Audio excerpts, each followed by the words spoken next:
12 seconds in. Thank you for coming on. You're gold. I like how our strategy for getting guests for this is to ask people if they want to come on our podcast, and it's like we're kind of all in a similar profession, but we're probably the last thing we're going to be talking about on the podcast itself is work. Yeah. So, honestly, I really like that. I'm kind of sick and tired of telling the same old come up story again and again. So I'm looking forward to talking about something different. We're going to dive a little deeper. We're going to get beyond the work, day to day, and we want to get into you as a person. Sounds good. Charlie, do you want to do a little, or I guess just if you had a 1-sentence preamble about yourself, you could introduce yourself if you want, or if not, we can introduce you. Your choice. Yeah, I can say a thing or two about myself. Hi, I'm Yuliya Veligurskaya. I'm from Brooklyn, and I'm the founder and designer at STUDIOCULT. We're really known for our maximalist jewelry. We make a lot of things that look like other things, and you've probably seen them floating around TikTok. And yeah, we have a lot of fun here. Good times. Yeah. So, I mean, the kind of premise of this whole thing is we want to talk to people that are creative individuals or people that are just interesting and really sort of get a granular view on how they got to where they are. So,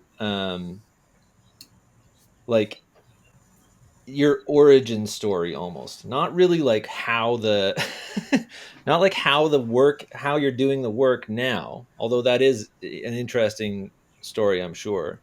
But I'm interested to hear the kind of if there was a nexus point where things inevitably turned into what they are now. yeah, the way that I wanted to frame it last time was what was the period of your life that you feel was most different from how it is right now? Like the furthest, if you're right now, you're at point B, what was point A, Yeah, well, I think that the difference is a pretty clear one from when that started happening. But I guess an important piece of context is that I'm an immigrant. I came here with my family when I was very young from Russia, and my parents were very keen on me trying to go to college, get a good job, a practical job. So I felt like growing up, whenever I expressed interest in the arts, my mom was supportive, but my dad was more of the person who had more influence over my education and stuff like that. He was always kind of steering me the other direction. So when it came time to go to college, sort of a similar thing happened. I wanted to go to art school. They're like, we're not helping you out with that if that's what you want to do. I'm like, okay. So I went to Rutgers, and then I transferred to another school nearby, NGIT, and then I stumbled upon some people who were in architecture, and I was really excited about it because they were building things with their hands and stuff. And I'm like, wow, this is great. It's practical and it's involves gluing things together. I can do this. And so I did that for a bit, but then I kind of realized halfway through, I'm like, I don't think I like this, and there's many reasons for that. The architecture industry is kind of notorious for being abusive and underpaying you, and projects just take forever. Like when I was working in the field, I had coworkers who were well into their 40s who have never seen any of their work built because budget would run out or Jesus. yeah, it was just kind of insane. So I felt like when I finally got into an office, I was just like, I need to end this before it begins. I can't live this way. I felt like I had this moment where I was in my cubicle, maybe 4 months into my job, and I kind of peeked out and I looked around, and it was this sea of gray, just people clicking away and stressed out. And I just sat down and cried about it. I'm like, I hate this. I hate everything that's been happening. I feel like I've tried my best and taken everyone's advice, and I'm like, you know what? I'm done. I need to stop this. And while I was in that job, I was building my business and trying to figure out, because like I knew that I wanted to have some sort of store, because I tried to get jobs in the fashion industry and I just never get any emails back. I'm like, you know what, I'll do it myself. So I started researching how to run a store online, and the rest is kind of history. I think that's a pretty interesting point you bring up about the the length of time. I mean, I guess it's specific to architecture, but a lot of other industries are similar to that, where your creative idea, the impulse or the thing that's driving you to do the thing can take years or decades to come to fruition, or it just will never happen.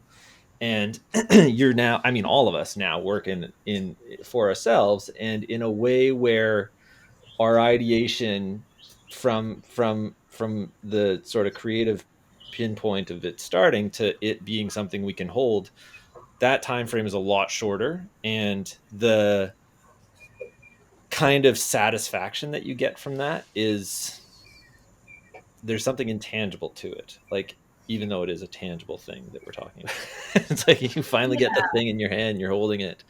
um And you can you do know it like immediately. Like there's this promise in creative professions of like from what I've heard from people that they have to wait.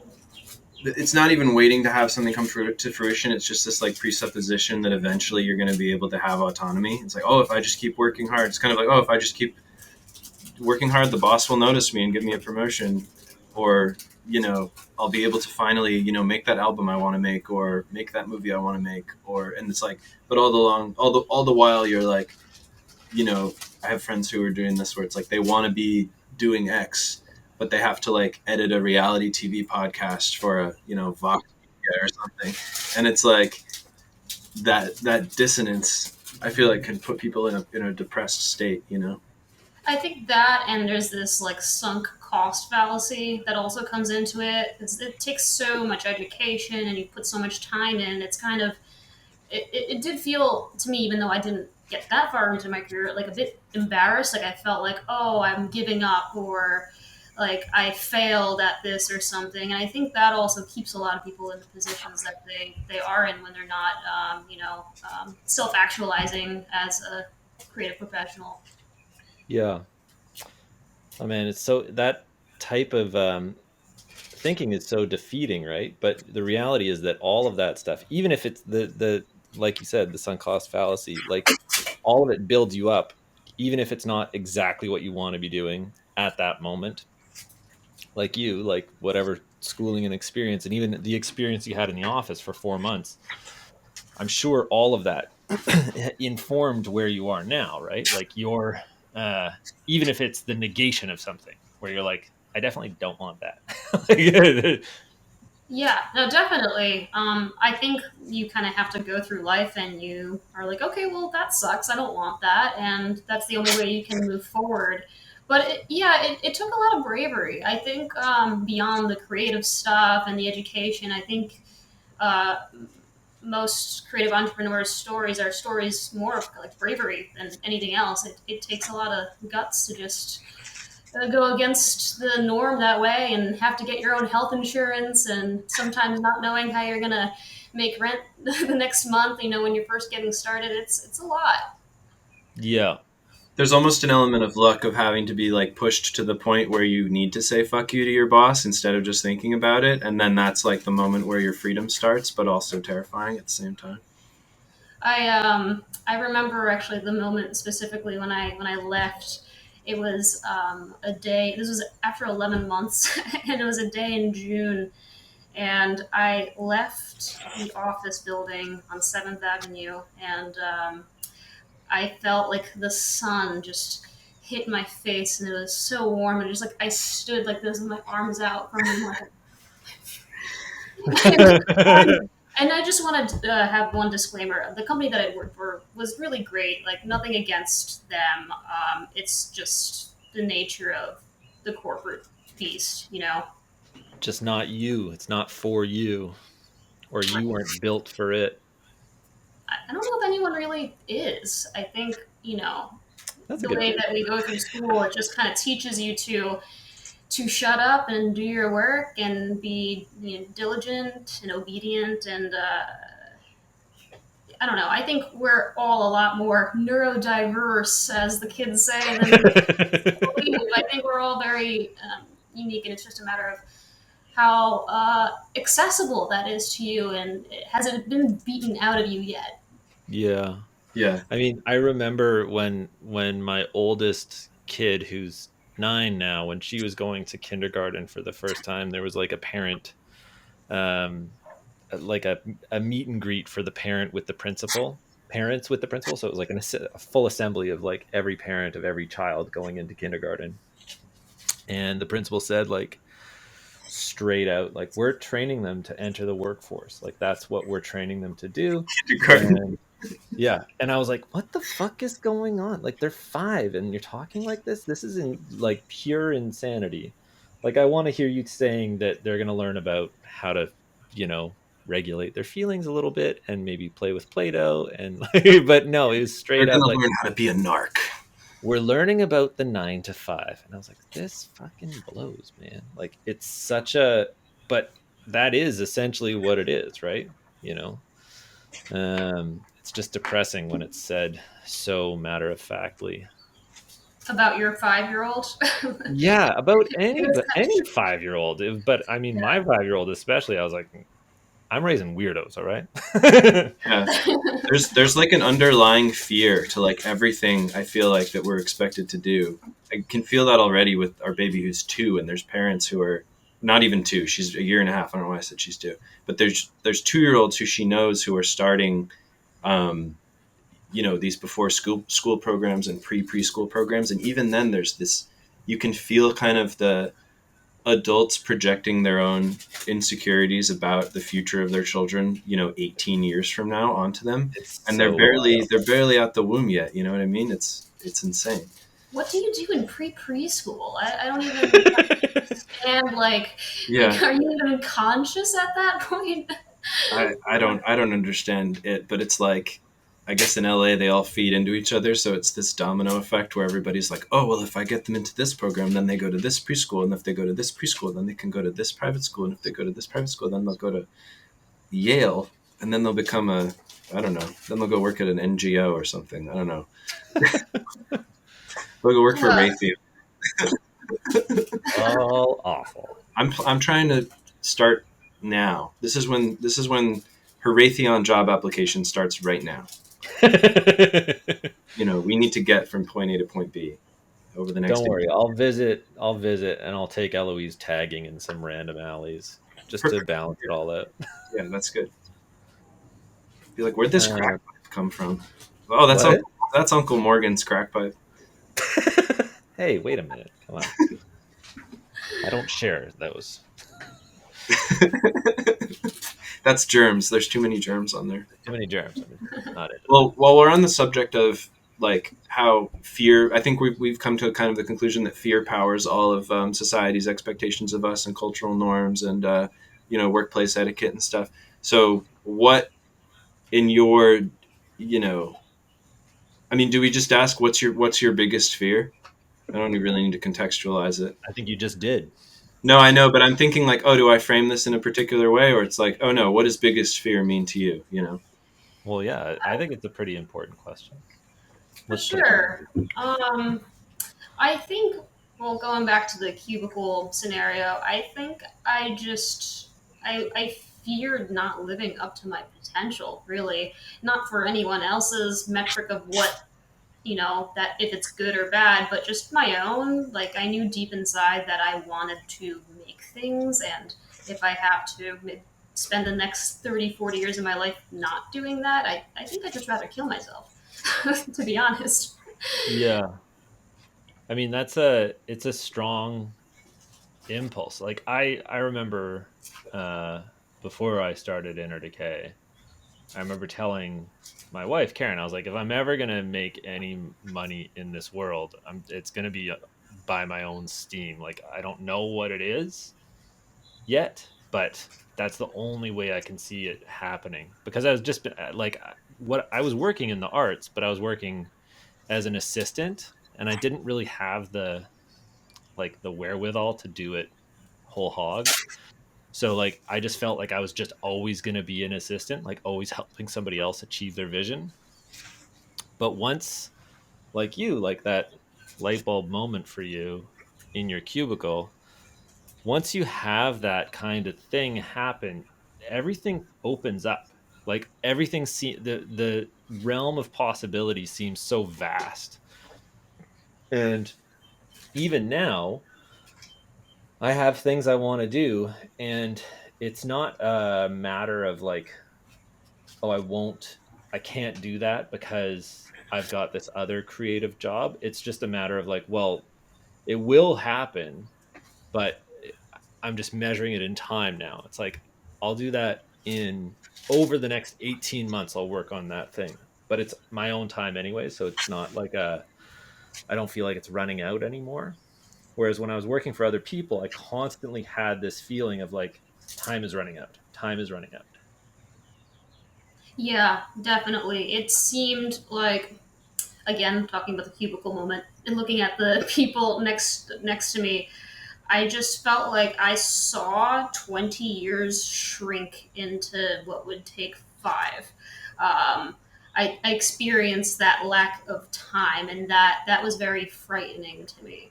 And I'm very fortunate to have experienced that fear. I would say.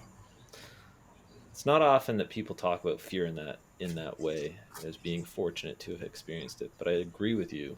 Um, I think fear is a driving force for all of us. Is like, and for most creative individuals, I mean, maybe, maybe that's a stretch, but I think fear so. plays an. I would say for everyone, unless you're like a total narcissist. But even that, I think, is a super fear based and shame based Well, it's funny situation. how there's two reactions. There's the like, oh, I feel fear. Let me further bury myself into some sort of like cubbyhole that feels comfortable, or oh, I feel fear. I'm gonna like dig out and try to take flight or whatever, to be corny about it. Like some like different types of people have different impulses, and then I don't know, the creative types, like I guess all three of us would probably qualify as the type that try to exit, try to free oneself from the fear. But then we all know people who are kind of the opposite, where they dig themselves into like the comfort of following a rule, or the comfort of being in a secure place, like a secure salary job or that sort of thing, which like I think works for a certain type of person. But it seems like every creative that I've ever known falls outside of that. Like there aren't a lot of people who are both creative and also content with like sitting in office and realizing someone else's vision for the entirety of their career. You know what I mean? Yeah. Yeah, well, I think it's almost like artists are visionaries, and when you're a visionary, that's totally incongruent to being employed because you're going to want your vision to be seen, but you're working for someone else whose purpose it is for their vision to be seen by the world. So I think it's very natural for like entrepreneurship and creativity to go hand in hand. Yeah. And there's creative people who are more in like the crafts. They're almost craftspeople who are really, they love the actual act, it seems, of doing whatever particular thing they're doing, where they don't mind being in that position because it enables them to just be able to spend 8 hours a day doing what they want to do, whether it's like taking photographs or drawing, or like maybe it's just the mechanics of the act that they like. I mean, that seems like a distinction between like artistry and being an artisan, right? Like someone who's Artistry. like technically proficient at whatever it is. Like if you're like an incredible one-off knitter and you get hired by the Olsen twins to make some insane cowl, you're like, this is great, you know. But yeah, Charlie, you mentioned that you're like it's about like escaping fear or trying to get away from it. But I feel like it's almost, for me at least, my job is sort of embracing the fear, like trying to stay right on that edge of like like maintaining your fear of failure even when you're having success is for me, critically important, because I feel like the type of things that I create when they come from that place are the best work that I do. I feel that from a business point of view, and I wanted to ask Yuliya about that. If you have that same sort of like the you know man trying to manage, because I'm less of like a I don't really draw or design stuff myself really, so it's more like the business that I enjoy as my thing. And the fear behind that is always like, oh, we're one you're always kind of one wrong decision away from ruin. Like you could really fuck things up in one day if you really tried. If you had if you really went off the rails for a second there, you could just kind of blow the whole ship up. And that's definitely a driving force, which excites me in a perverse way. Is that kind of what you mean, Morgan? And then if so, Yulia, do you feel that as a motivating factor or not really? I mean, I'll let Yulia answer. I sort of what I'm getting at. I think that you're coming at it from a different perspective, as we all have, but I like what you're saying. Yeah, I guess that's kind of how what I feel. I would say definitely yes. I actually have been rereading the War of Art in the last couple of days, and it's all about this situation. And actually, the author, I forget what his name is, but he insists that the where the fear is the most, that's the thing that you most need to do. And I absolutely 100% agree with that. I have been working on, for example, I've been working on a collaboration for like the last year, but it's been kind of a side project because, I have to keep going with the main operations of the business and I'm working on this collaboration when I can. But it's been kind of like hanging over my shoulder a bit. I'm like, I know I have to do this. I know I'm capable, but just like, it's a very, very complicated piece of like semi fine jewelry. And I'm like, yesterday after the book, I'm like, you know what? I need to stop fucking around. I need to sit down and I need to do this thing.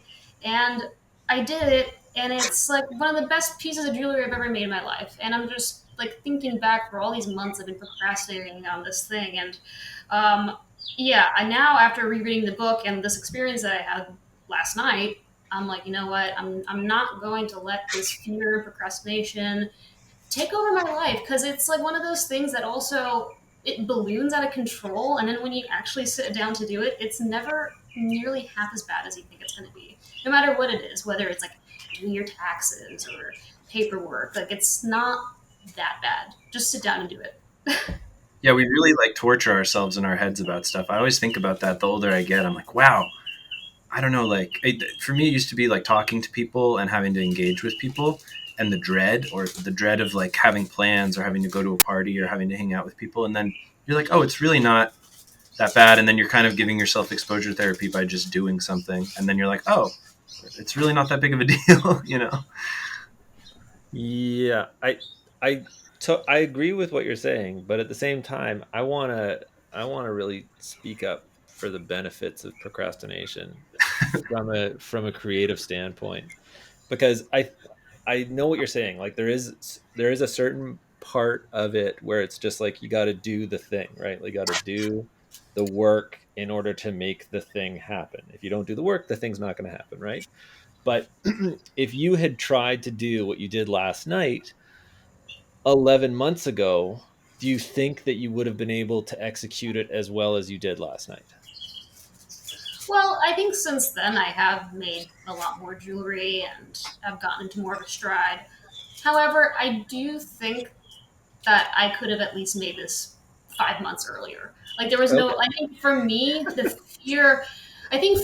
the fear really manifests as procrastination and not doing things on time.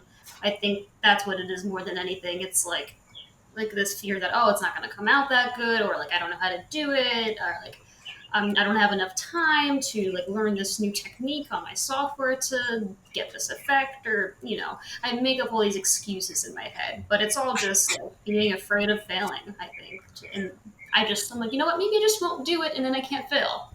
Right. I mean, well, it's the balance, right? There's the fear of failure, and then there's the fear of success. And that's sort of the eternal fight within me. But what I was saying about procrastination, be like fighting for its like the positive aspects of it, I feel like and yes, you said you could have done it 5 months earlier, but that still gives you 6 months of procrastination where you viewed that as a necessary time. And I think that a lot of the time procrastination is like a incubation period for an idea or like something to sort of manifest itself in a way that makes sense to you. Like I've got all these ideas floating around in my head. I've got a note on my phone that's like whatever 30,000 words long of just different prompts, different ideas that I've had in the 10 years since I've started this job. And I go back to it every single day and I look at stuff, and I have stuff there that I wrote down literally the first day that I started this business that I still am using, right? I'm still using those those little 2 word prompts turn into something 9 years later or whatever it is, right? And if I had tried to make them back then, it's not that they would have been bad, but they would have been so much different. And I think that there's something to be said for doing the thing at the right time, or doing the thing when it is the right time to do the thing. I never thought about it that way. I've always been quite hard on myself, but I actually, I definitely learned something just now. I like this more positive reframing of it because I do feel like I have felt before like there's a right and wrong time for it. Like there were some things that have happened in the last 11 months that I feel like gave me way more confidence that allowed me to move forward with this project. So that is true. I can't argue with that. Yeah, I mean, there's it's like when there's like you have like a list. Do you list things out for yourself, Oh like yeah, tasks? I there's have like 10 lists every day, right? And then there's like the master list that only exists in my brain. And that one is like so hierarchically structured that the major goals at the top are like, I'm still like, all right, that one will happen in about 10 years, right? Like, but it's not like it's not so formally like I wouldn't be able to draw out the structure of it if you asked me to. But when every single time a new thing comes into my life that I'm like, there's a new thing that I have to do, it goes through this like, it's like someone panning for gold. It goes through this like sifting process of like priority levels down to like, all right, it's gonna happen then, right? Like that's the size of that problem. It's sifted out at the 3 micron level. And I'll deal with it in 4 months when I have time. Or it can happen today. You know, I it love that.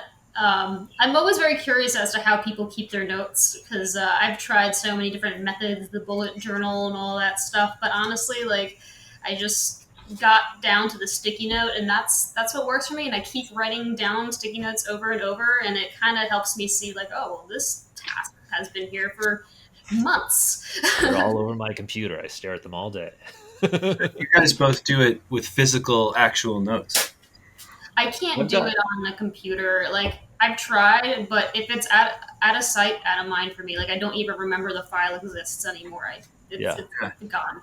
I have like for the past 7 years probably, I just email myself all of my notes. Like the subject line is the note, and then I treat them like emails. And I've then Interesting. it's kind of I've psycho. I don't tried. have Kelly any told us physical about notes. told me about this ages ago, and I tried it for about a day, and then I lost the emails because I have there's like 20,000 unread emails in my inbox, and they just I, disappear. I'm I'm like so neurotic for some reason about emails that I never have more than like 25 or so in there at a time. So if I keep my notes in there, I don't really plan that far ahead, but if I keep my notes in there, I'll know that like everything is going to get done within like a couple weeks or a month. Whereas if I were to just have physical notes, they would just all turn into like relics in my office and I'd never do them. I've never been able to manage an inbox. I've tried. It's a nightmare. The other one that I find really works for me, I forget the name. There's a name for it that I don't remember, but I didn't. It's not something I read about. I just sort of arrived at it on my own. But is the like breaking your day up into 20-minute sections. Oh, time Pomodoro. blocking? Pomodoro. That's what Charlie Oh. is talking about. It's like based on the tomato. Like some ladies had a tomato timer, and she wrote a book, I think, about it, and she would just turn it to 20 minutes constantly, and do a thing for 20 minutes, and then do another thing, and then do another thing. That's just too militant. I don't know. My It's kind of brain wild, yeah. It, doesn't work I that way.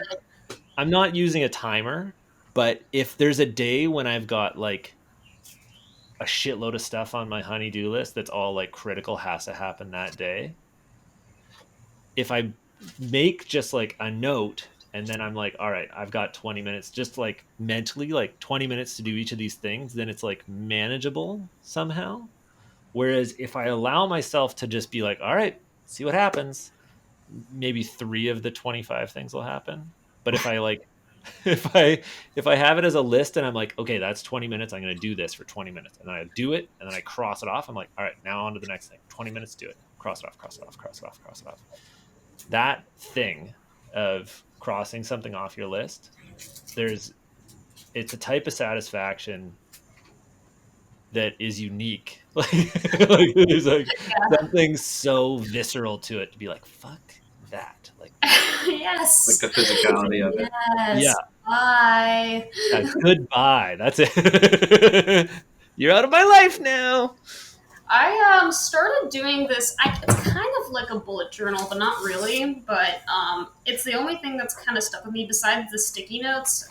So every Sunday, I can show you right now. Actually, every Sunday I sit down to plan out what I have to do. So I like divide Oh, this thing that's into sick. like a few I different love it. sections. So like I write down all the tasks and then I do the quadrant thing with like the important or the urgent, the urgent, important, not urgent, like all those categories. Have Hmm. you heard of I'm that?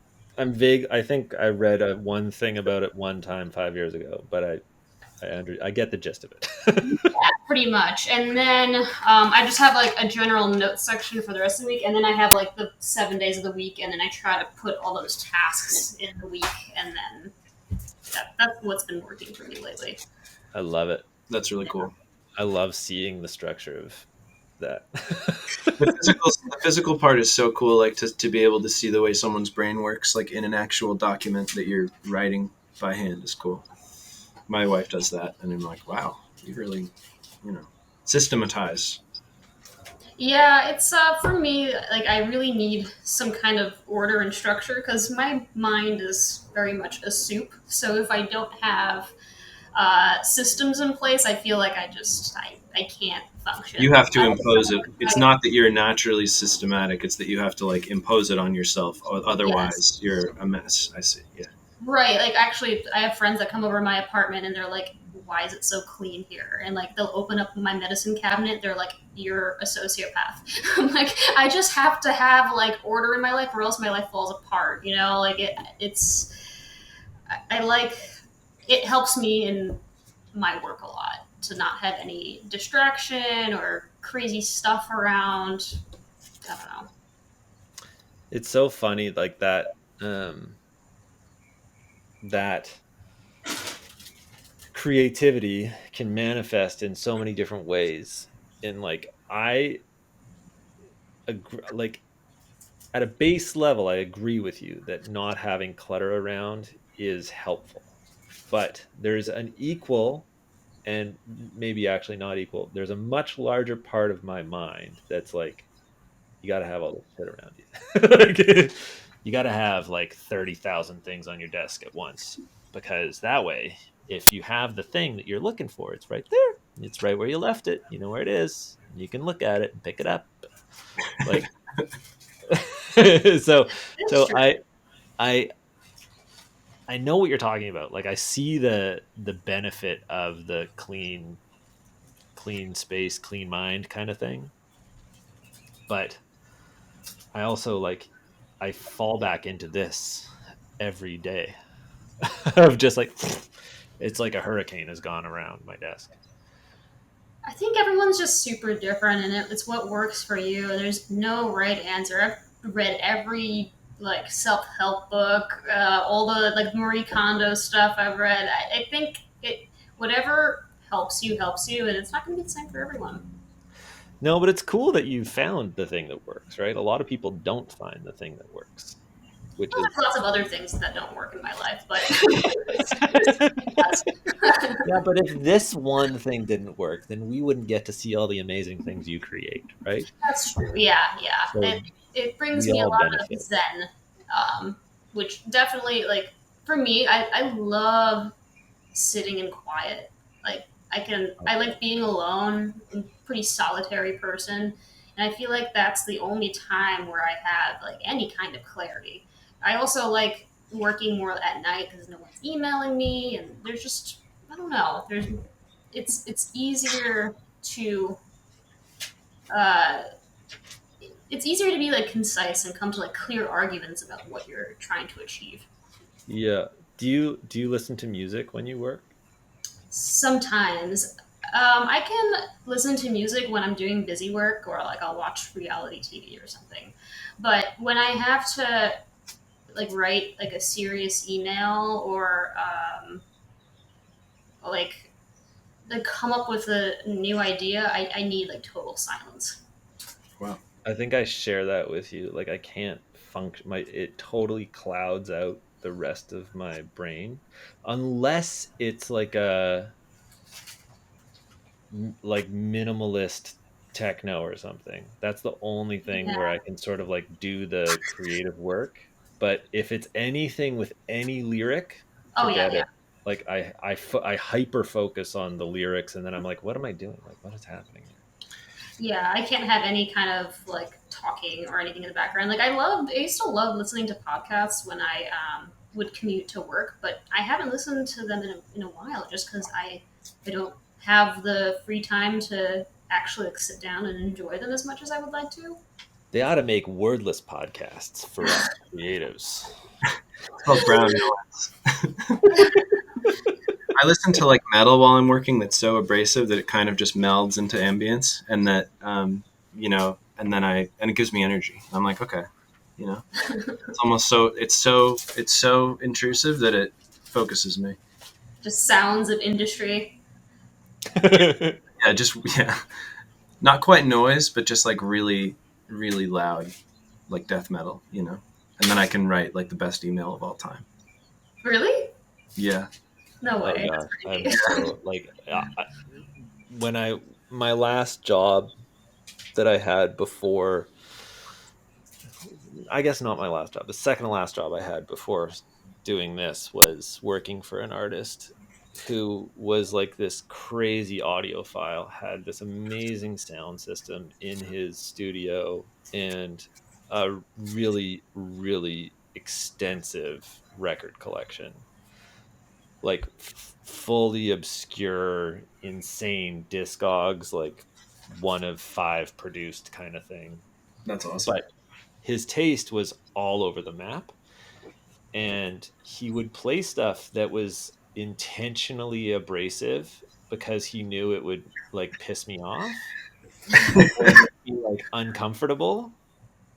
And he would play this stuff super loud, and I have like misophonia, um where certain sounds like actually drive me crazy. So there's some music I just can't listen to, and Ed he Sheeran. yeah, just like Not a fan. no, just like some like if it is like any noise music I can't handle. Anything that's discordant in any way, anything that's like music for the sake of the sound of the music, like where it's just like we're gonna make fucking noise, motherfuckers, like that that kind of attitude. I'm like, Noise I'm music. gonna. I would rather slam my face into a plate glass window. Yeah. I can relate to that. It doesn't drive me crazy, but it does get irritating. I'm like, can we not do this? Yeah. So we're I on would. this tip of like your both of you guys are kind of similar. I'm noticing like the you have a your brain requires external organization and focus. Like you have to decide to impose the order on it to Yeah. Yeah. achieve what you want to achieve, right? Oh, it's a fucking mess in there. I like Yulia's analogy of it being soup. There's Yeah, some tasty morsels in there, but it's a lot of murk in the way. So this leads into a thing that I was interested in, like in contrast to this. If you're trying to order and systematize your life, and it seems like much like for us, your work is a huge part of your life. It's like there's not a whole lot of distinction between like work and non-work the way it might be for someone who like hates their job, you know. That's the impression I get, at least. So like definitely. what's the luckiest thing that's ever happened to you, or the biggest coincidence? You can play either one. That's a good question. Something you couldn't control. The luckiest. I mean, I think that a lot of the success that I have had has come from our content going very viral, and we've been able to do it time after time. And I think it's just because our stuff is so like kind of whimsical and TikToky in that way. So I think I've been very fortunate that the algorithm has been favoring me, and it's helped us a ton. I'm very grateful. I thought One of about the that new before. gods. How lucky some.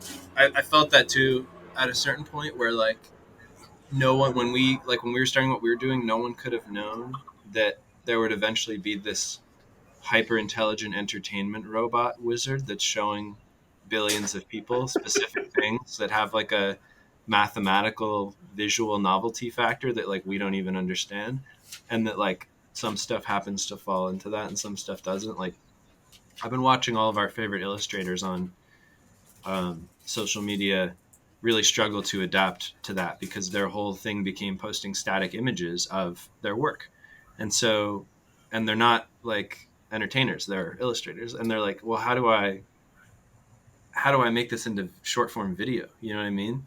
Like, do I show myself drawing or Why do I have to? why do I have to? Exactly. But it's like, luckily we didn't really need to do, none of us have really had to do a whole lot to like, you know, sell ourselves to that algorithm. Just, and that's definitely lucky, you know. Some people have had to like totally shift their whole thing. Yeah, no, that's really challenging.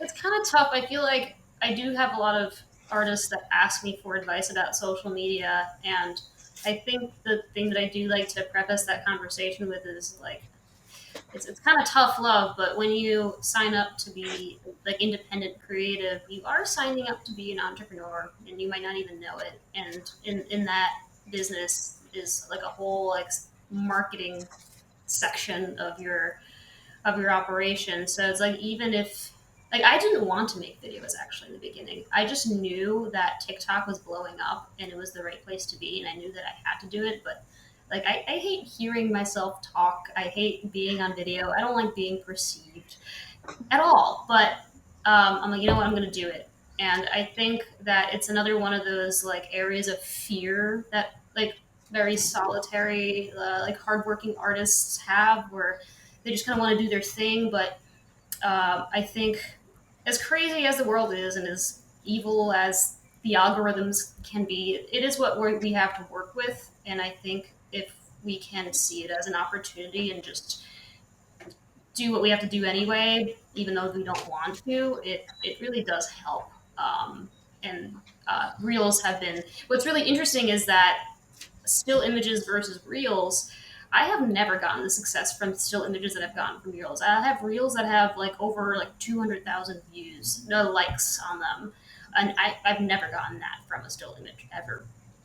Yeah, we've had that too. It's this new, it's a new thing of like, how do I hear it described? Of the transition from, thanks to like machine learning and stuff, the transition from social media networking, like social network, where you're following people, you're seeing stuff. What we came up on with like Tumblr and Instagram and stuff, you're curating your own experience versus like an entertainment algorithm, which is curating it for you. So you can have 0 followers and you start publishing content, and this robot decides it likes it, and then suddenly 5 years of work that we'd had to do getting people to follow and share and like organically navigate that network is all done for you. And I mean, for some people, it happens in a day. I know people whose like, I have a few friends whose lives have been completely changed by, I mean, especially during COVID, like doing dumb comedy stuff or doing like just figuring out some weird niche. And then it's like now they're entertainers instead of what they were doing before. Like, and it's like that's their career now. It's like being an entertainer on TikTok. That's It's awesome. so it's amazing And that they're like, that this is so fucking weird. Like, they're just like, what? How is this an actual thing? it's so wild. But some of what you guys were saying, I personally have not had any reels blow up like you guys have. But hearing you guys talk about it, and I think this is like a realization I've come to in the last couple weeks, which is that if you look at it objectively and not emotionally, it's actually pretty easy to parse what is necessary to do, right? Like it can be so difficult if you have like all this stuff you've made and you've put all this effort and work into it and then it doesn't land, right? It just sort of like fizzles out on your social media channels because you're not treating the social media channels the way they want to be treated, right? It is just like like the algorithm is so sophisticated now that if you look at anyone's explore page, it's like they know better what you want than you know what you want, right? It's like that's like a weird trip. It's like it feeds you the products that you're actually interested in, and it feeds you the shit you actually want to see. But you have to, if you're someone who's providing those things, if you're selling something on the internet, then you have to give the machine the tool to sell your shit, right? And if you're not feeding it that, then it's like I can't help you, you know. Yeah, Right. your products take so long to make. Have you had stuff that like you worked so hard on that you were stoked on, and then you were just like completely devastated that it didn't drop or it didn't like do well on social media and stuff? I think like the first few years of the business, it was very hard to tell sometimes what would hit and what wouldn't hit. Um, so I think I kind of got used to the.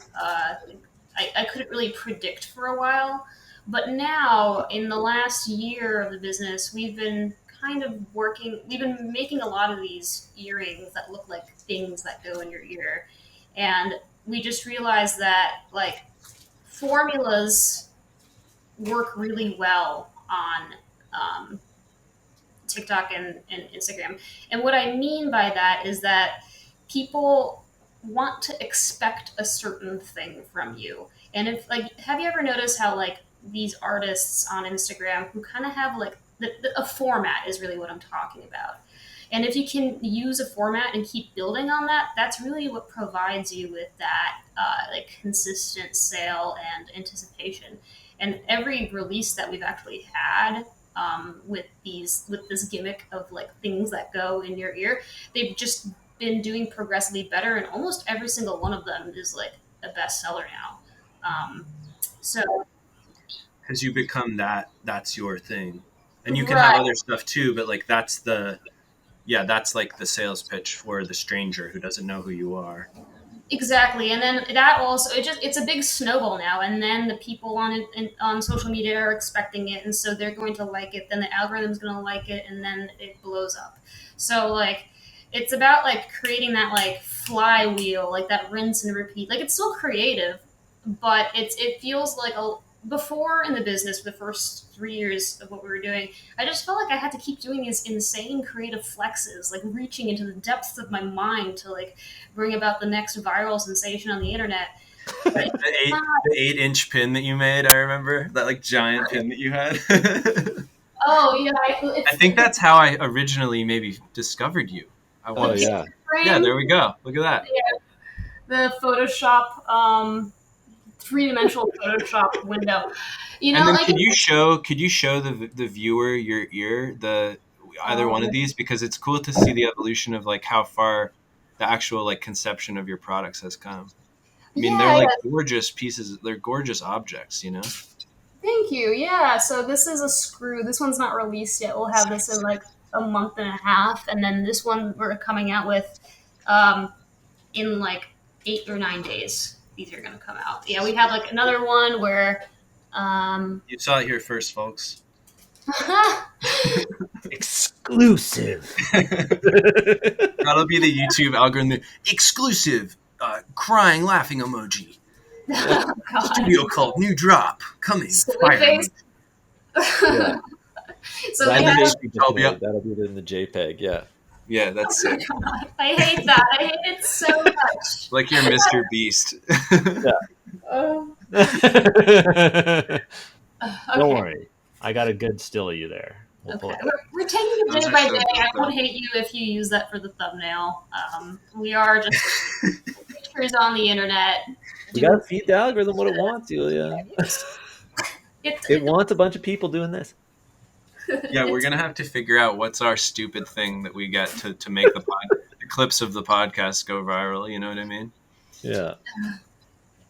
but Sorry, show us the thing oh you got in your hand. this is like those little pins that Yeah. T-shaped pins. Oh yeah. There's one that we have that's like an Allen key. Oh, Yes. that's sick. Oh, That's you've dope. done a lot more than I haven't seen some of these. These are sick.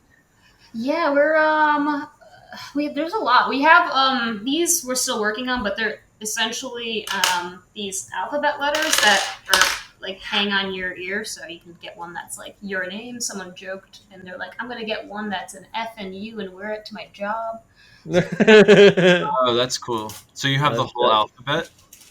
Yeah, we're making the whole alphabet right now. Wow, We got that's like, a very few cool. samples right now, and we're testing out like what kind of like how the weight distribution is, and there's certain letters that are similar to others. So we just ordered like 12 of them, and then if we like them all, we'll order the rest of the set.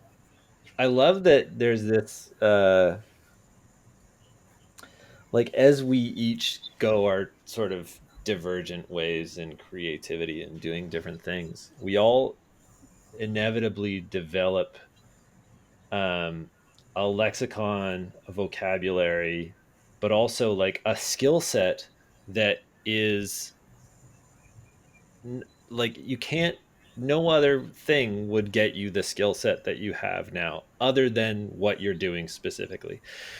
So the broad kind of like going from making like a Photoshop frame pin into doing a alphabet of stuff where you are concerned about the weight distribution because it's hanging off someone's earlobe is such a hyper specific thing that you know so well just because it's like you have to know it, right?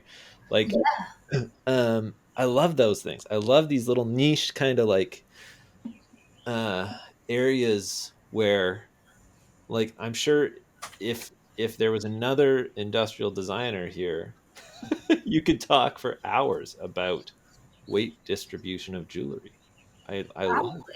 I was actually thinking about this same exact thing literally the other day. I'm like, wow, like almost 6 years of work has gotten me to this very bizarre little question that I ask myself every time I make this thing that no one else probably gives a shit about but me. But somehow it became my whole business now is just making these very strange earrings that are so beloved by the internet. But I think people don't they look at it and they don't realize how sometimes we get like hate comments online from 14-year-olds and they're like, "Oh, well, I I could just put one of these in my ear from the hardware store." I'm like, "Well, you kind of can't because you get infection, it's too heavy. Yeah. It's going to look bad." It's there are like these very minor decisions that we make on these things that no one really appreciates They're except not minor though. They're major decisions, right? But they just come out in a way that's like minuscule yeah. or they seem non-consequential or inconsequential rather, but they can make or break the entire thing. And it to you they're totally second nature. Like making those decisions. This is why you're saying they're minor to you, because for you, it's like you've been doing it so long, you understand that if you make the diameter of the post this versus this, then this happens, right? Right. XYZ. There's like a domino effect for each decision you make, and only you know those, right? You couldn't write it down, but it's like it's so intrinsically locked into your brain, and it's only your brain that does that. As a kind of like an auxiliary benefit that I've gotten to all this is I can go to a furniture store and I can tell you if that couch will fit in your living room. Like I can definitely let you know that. I love it. I think We, there's a real like exciting, I don't know, having that experience in your own way, no matter what you're doing as a creative or like an entrepreneur or whatever. Does it impact the way, I mean, it impacts like the way you see the world, obviously, when you're out and about doing stuff like that. But I always find myself thinking like about that in terms of other stuff. Like you can really just have a newfound appreciation, and maybe it's just a nerdiness that like doesn't, that, you know, is like specific to some people's personalities or something, but like the appreciation for the way that things are crafted, or the way like a subway line runs, or the way, you know, a marker is designed, or like anything, you know what I mean? It's cool how much of the type of creativity that like you're putting into your stuff goes into the world. And I feel like having this sort of job probably, I know it gives me like a appreciation for all of the weird novelty in the world that like is that's the creative people are responsible for, you know, just because like when you work with creative people you kind of see that. Do you find yourself like noticing things like that? Oh yeah, all the time. I feel like I'm constantly like in my mind taking apart how things are made. I'm also just very curious. If I see something I like, I'm gonna be like, the first question in my mind is like, how's that made? How's it put together? How can I shrink this and put it in my ear? Yeah, kind of. Yeah, I'm like, ooh, can I make something out of that? It's like this weird, like, I don't know. I guess in a way, it makes me appreciate the world more because when you're born and you're a kid and you just think that stuff exists, but then like you look out the window, it's like kind of amazing that everything I see outside my window that someone made. It's it's kind of unbelievable. It's a miracle, really. So I don't know. I like it. It might be annoying. It might be a little bit annoying to like my friends when I talk about this stuff, but I think it's just an appreciation of the world around me, and I think that's really what the how my jewelry gets like thought of and made is that I have this one bracelet that looks like a fence, and I remember as a kid I'd just hang out in my front yard and like look at my front yard fence. I'm like, oh, these shapes are really cool. And then years later, I like take that memory and repurpose it into something that I don't know, someone can appreciate. this is the best thing. I love this shit. I It's so cool. love this shit. Well, and there's Like, something so like so cool about like the appreciation for objects that like might seem mundane, but like then repurposing them into something like that allows someone to express themselves, or you know, to kind well, of, it's like your superpower, right? yeah. Like that ability to, like what you just said, like, can I make something out of this?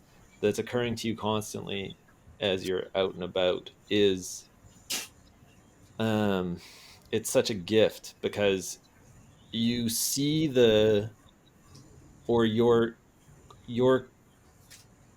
creatively, what is the word? It's like you have the creative impulse sort of constantly firing. And for me, it's like a lot more to do with language are where those sort of ideas occur to me. But for you, it's like a totally visual thing. It seems like, Uh, and yeah, it is. I would say it's very three dimensional. I would even say, yeah, yeah, Yeah, your brain is like a rhino window. yeah. You're Pretty like much. mapping stuff in real time. Yeah, it's very interesting. I'm not very good at the two-dimensional stuff. Like, I'm not really an illustrator, but I can make sculptures. Like, that's like so comfortable for me, which is really interesting. I think it's so much harder to you experience the world in three dimensions, so I feel like that's why it's easier. But then when you have to project something to a flat surface and figure out all the shading and if things are represented the right way, that's very challenging to me. I want to ask you about this because the idea of creating things in 3D um, is something that's always intrigued me and has been very difficult for me. And I've experimented for years and years and years with different ways of doing it. And it wasn't until um, I started carving things that it all fell into place and made sense. Before it was all about building up, but when it became a process of taking away, it suddenly was like it clicked for me. Hmm. Yeah, Did that's you? what it is. So like the modeling program that I use is Rhino, and it's a kind of like a subtractive process. Yeah, you start with a mass, and then you slowly kind of like, okay, well, I want to make a rubber duck. So then you start kind of making an awkward duck shape, and then you start carving away at the wing. So it's like it's not like whenever actually I see people teach drawing or painting or sculpture, it's not like they're like working on the nose first and then they get all the little pores on the nose correct. It starts off as like it's almost kind of like when you watch a rendering get made in Midjourney. You know, if you've ever used it, you put the prompt in, it kind of gives you like a vague idea of it first, and then it gets more concise and more concise. That's how I think of it. You're I had refining. no idea that there was reductive 3D software. I didn't know that that existed. You're gonna change Morgan's life right now. I've tried several times with like Blender or whatever, like all these other 3D software things, trying to build things up, and it doesn't. It's never made sense to me. But if there's reductive 3D software, this literally may change my life, Yulia. I would say it's not the software that's reductive. It's the way that you think about modeling. So even like I also think that Blender is really challenging. Like I have used a lot of software in my life, and I found Blender to be very hard to grasp, especially when you're not picking it up every day. Because there's just certain things that are more organic, and I wanted to learn how to sculpt with it. But like I use another program called ZBrush, which is kind of similar to like the sculpting that you can use in Blender. And if you start with a ball and you want to make that duck, you're still like you're gonna pinch in the sides to get that little like duck. Yeah. Like I think it's not really about the 3D modeling software is just a tool. It's more about like the philosophy behind how you make it. So Right. yeah, I just didn't like all I meant by reductive was like taking away rather than building up, right? Right? Like yeah. when I'm talking about like sculpture, like I could never build something out of clay like a model, right? But I can make the exact thing that I want out of a solid block of wood by taking things away. Like Oh, I can get down to what I want, but I can't build up to what I want. I see. Odd. Because like in a way, I guess maybe you could do that with clay. You could take a block of clay and then take away from it, right? But I Yeah, I don't. mean, yeah, but you see these like people on. Have you ever seen the Or like um marble, like the way like they used to do with marble. I feel like people don't do exactly? it anymore because it takes I'm forever. Yeah, like Michelangelo. That's what you're telling me. Yeah, like yeah, you're like hey, you're just like Michelangelo, dude. Did I tell you that? There's artists who make like insanely detailed sculptures of people or whatever that look identical to the person. Like there's one that's like a viral video of a guy making a 6 inch tall version of Freddie Mercury. Have you seen this? oh yeah, I think I have. Yeah, they're Like, like they're pretty small. yeah, it starts though with like he starts with a model skeleton. It's like 6 inches tall, like anatomically correct skeleton, and then he builds using modeling clay on top of it, but he builds all the muscles first. Like he Mm-hmm. builds all the facial structure, the body muscles, and then on top of that, he adds like the skin and the details and the teeth and all the other shit. It's fucking wild. And I like every time I look at it, it's like it's so inspiring, but also so defeating. I'm just like, I could never. There's But like, no way. You know? how do you think about your illustration then? Because I feel like to me, like I can kind of relate to like looking at a blank piece of paper and being like, I don't know how to begin. Yeah. So I I would say mean, similar, no? illustrate for me, illustration arrives as like a like when I like I said, most of my stuff comes from language. Like the creative impulse starts with a prompt, like words, and um, those can be from anywhere. Like they'll be like a two-word phrase I steal from a book or from a sign or from something somebody said, and I just sort of write it down, and then I never remember where it came from. But then I'll revisit it, whatever, a month later, a week later, 5 years later, and what it manifests as is sort of like a whole thing already.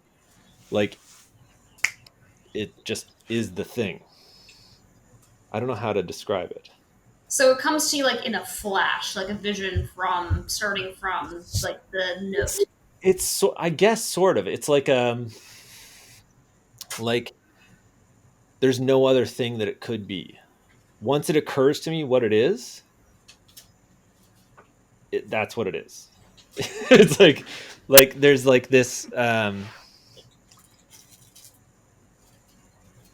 I don't know how to there's a character I use recurringly that's this sort of bird that's like a sort of like a dark version of Big Bird, right?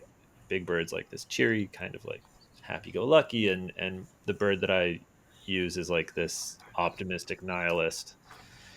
It's just like a mirror for myself, sort of. And there's different phrases that I have pick up or whatever. They're like innocuous phrases, like doing my best, right? That I eventually turn into things, and the way that they look like will once it occurs to me what it's supposed to look like, it is sort of like a flash. I guess that's yeah. It just comes sort of it exists in my mind, and then I do it, and it's done. There's not a lot of like waffling on it once it's at that stage. I can relate to that. I have definitely, I think my best ideas are ones that, after just consuming so much visual content, which is like how I get inspiration from things or just seeing things in everyday life, I feel like they all sort of congeal and eventually become this like for me it's like this flash, like a vision of like this thing that I have to make. It might not have every single detail in it, but those tend to be like the best the best work that I've done. Yeah, it's always the simple things that pop off, right? Yeah, yeah, for sure. Very recently with all these earrings, that's what we kind of discovered. Like people just want things in their ears. Well, it's also things that people can really sort of like viscerally relate to. Like they can like they see it and they understand it at an intrinsic level. There's like whatever, a screw, people know what a screw is, and they're like, I can have that in my head. Amazing. Like It also seems like for like you the thing you were talking about of kind of building the custom skill set over X amount of time, eventually, and I felt this the past few years too, um, congeals into a confidence to be like to be open to an idea, to have the idea, and then to have the confidence to execute it, knowing everything that you know and having had the experience of doing things before and conceptualizing and introducing things, to actually take an idea and see it to fruition requires a sort of like a sort of bravado that you don't necessarily have early on, but it's like you get by developing all these weird random skills that other people don't have over the course of many years. And then you're like, oh yeah, it actually is a great idea, and millions of people are going to be interested in this idea which like maybe if you were just starting, you'd be like putting stuff in my ears and making videos of it online. Like what the fuck? Like what? But it's like having the breadth of like experience and intelligence about what you're doing that you can do that. And then it's like, it resonates with all these people. It's very cool. Yeah, definitely. I think after this conversation, I think I have a a better idea around procrastination, and I think it could be a little bit useful. I think sometimes I It's like get hard on marinating, you're marinating a it. Yes. teriyaki. That's really The specific. mind needs to. That's what's on my mind. It's lunchtime here, so Um, well, I hate to cut this short because I feel like this conversation is really cooking, but I got to go pick up my kids. Sounds good. thank you Before so we much go, for though, is there coming any? on. Sorry, Charlie. I'm sorry, I jumped the gun. I said thank you for coming on. Oh, before we go, before we say thank you, is there anything that you want to tell the people, or is there anything that that is like the best thing that you know about right now? Doesn't have to be something you're doing, but just what is the best thing? Um, Stay in school and don't do drugs. Honestly, like I think your mind is such a precious thing, and you should use it and show what you have inside to the world. And uh, yeah, I think it's important. I love that.